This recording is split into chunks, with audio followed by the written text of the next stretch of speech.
2:30 बजे तक की अफरा तफरी ने पंडित जी का दिमाग खराब करके रख दिया था। ये लाओ वो लाओ, ये दिखाइए वो दिखाइए, ऐसा क्यों है, कहाँ है, किस तरह है, इसका सबूत, उसका साक्ष्य। पारिवारिक सूची क्या बनी? पूरे खानदान की ही फहरिस्त तैयार हो गई थी। पूरे 150 नाम दर्ज हो गए।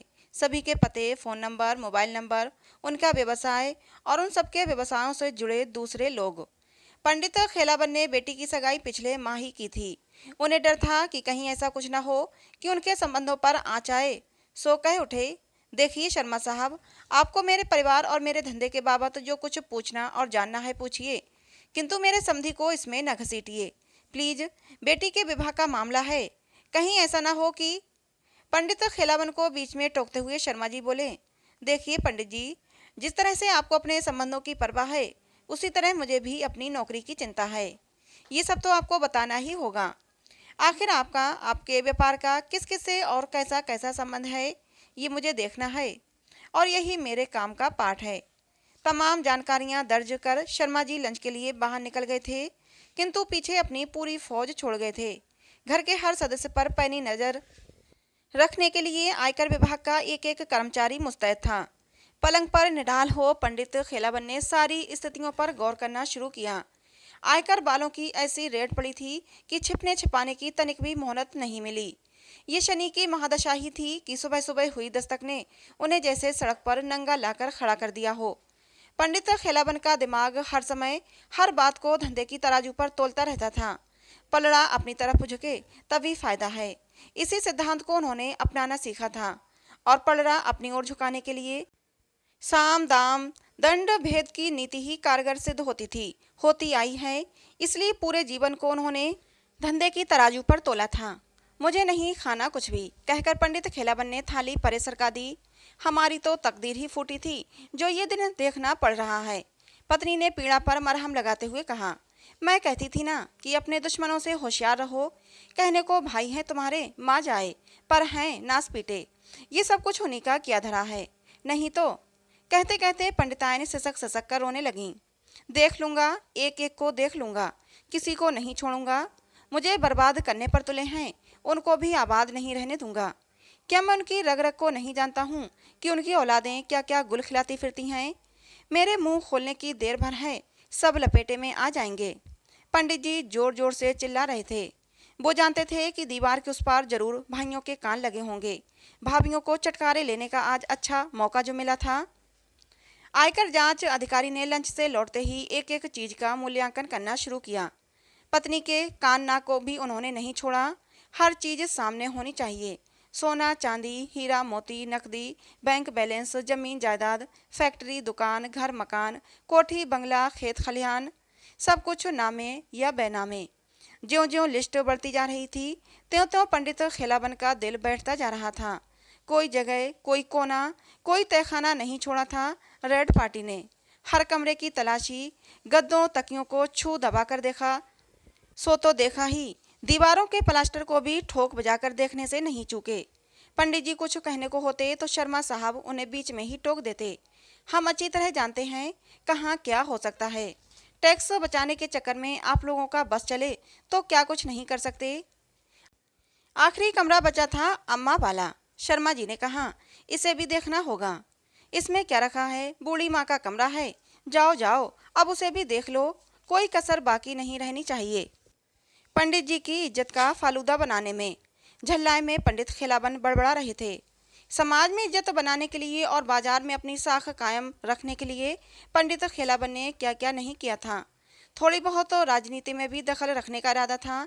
इसीलिए उन्होंने हाथ जोड़कर नमस्कार करते हुए अपने एक चित्र को पर्चे पर छपवाया और इस खूबसूरत पर्चे को शहर के कोने कोने में चस्पा करवा डाला था।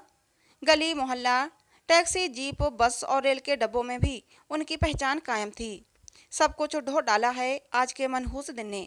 हो ना हो कहीं ये सामने वाली पार्टी की करतूत तो नहीं। हो भी सकता है, क्योंकि अभी वो पार्टी पावर में है।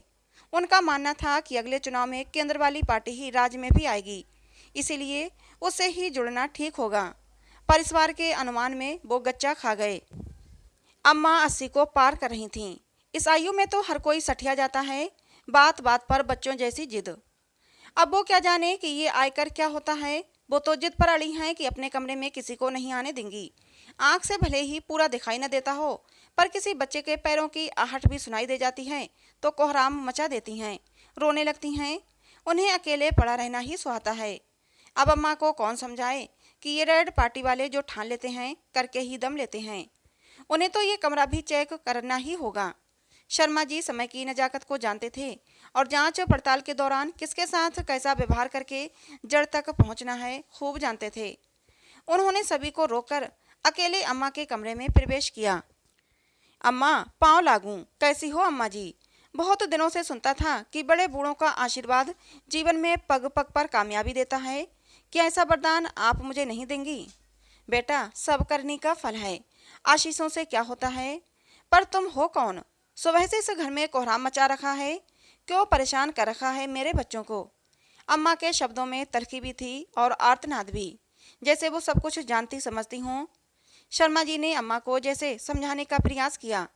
हम लोग सरकारी आदमी हैं अम्मा, हमारा काम है गलत तरीकों से कमाए गए रुपये पैसों की पड़ताल करना। खरी कमाई पर खरा टैक्स लेना सरकार का कायदा है। आप देखिए ना अम्मा जी, मैं ठहरा सरकारी मुलाजिम, मुझे आदेश मिला है कि पंडित खिलावन पर टैक्स चोरी का मामला है, उसकी छानबीन करो। सो आदेश तो बजाना ही होगा ना। अब बताइए अम्मा, इसमें मेरा क्या दोष है? जो खरा है तो खरा ही रहेगा। पंडित जी ने कोई गुनाह किया नहीं तो उन्हें सजा कैसे मिल सकती है? पर खाना पूर्ति तो करनी ही होगी ना। सो तो है बेटा, तुम आदमी भले लगते हो। मुझसे क्या चाहते हो? सारे घर का हिसाब तो तुम ले ही चुके हो, लो मेरा कमरा भी देख लो। यही चाहते हो ना, पूरी कर लो अपनी ड्यूटी। शर्मा जी की बातों से अम्मा प्रभावित हुई थीं। पुराने कमरे में क्या लुका धरा है, लेकिन शर्मा जी की पैनी नज़र ने संदेह तो खड़ा ही कर दिया था। इस संदूक में क्या है अम्मा, जरा खोलकर दिखाओ तो। शर्मा जी ने कहा तो अम्मा जैसे फिर बेफर पड़ी। नहीं नहीं, इसे नहीं खोलने दूंगी, तुम इसे नहीं देख सकते।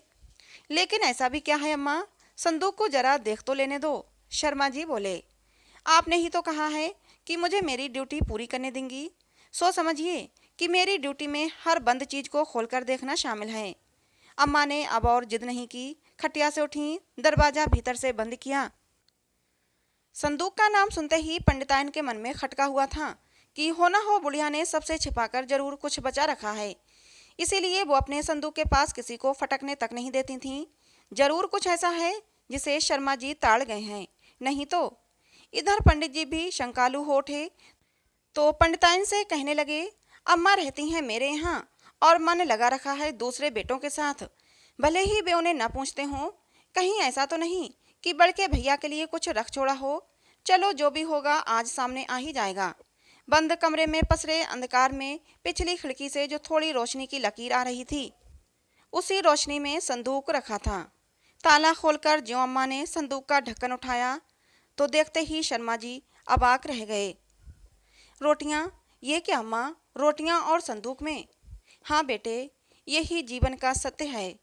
रोटियां, इन्हीं के लिए इंसान दुनिया में जीता है, जीवन भर भागता फिरता है, रात दिन एक करता है, बुरे से बुरा काम करता है। किसके लिए? रोटी के लिए ही तो। खाने उसे सिर्फ 2 रोटी ही हैं, फिर भी न जाने क्यों। कहते कहते अम्मा का गला भर उठा था। लेकिन माँ जी, ये तो सूखी रोटियां हैं, आपने इन्हें संदूक में सहेज कर क्यों रख छोड़ा है? शर्मा जी इस गुत्थी को सुलझा नहीं पा रहे थे, भले ही उन्होंने बड़ी से बड़ी गुत्थियों को सुलझा दिया हो। सप्ताह में एक दिन ऐसा भी आता है बेटे जब कोई घर में नहीं रहता। इतवार को सभी बाहर खाना खाते हैं, उस दिन घर में रोटी नहीं बनती, तो उसी दिन के लिए मैं इन्हें बचाए रखती हूँ। 2 रोटियों को पानी में भिगो देती हूँ और फिर किसी न किसी तरह से उन्हें चबाकर पेट भर ही लेती हूँ।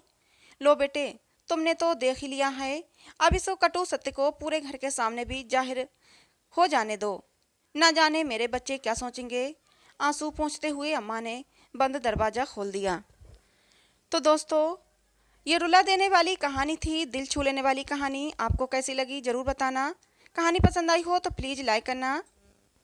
ऐसे ही और कहानियों के लिए हमारे चैनल को सब्सक्राइब करना। मिलते हैं दोस्तों अगली किसी नई कहानी में। कहानी को अंत तक सुनने के लिए आप लोगों का बहुत बहुत धन्यवाद।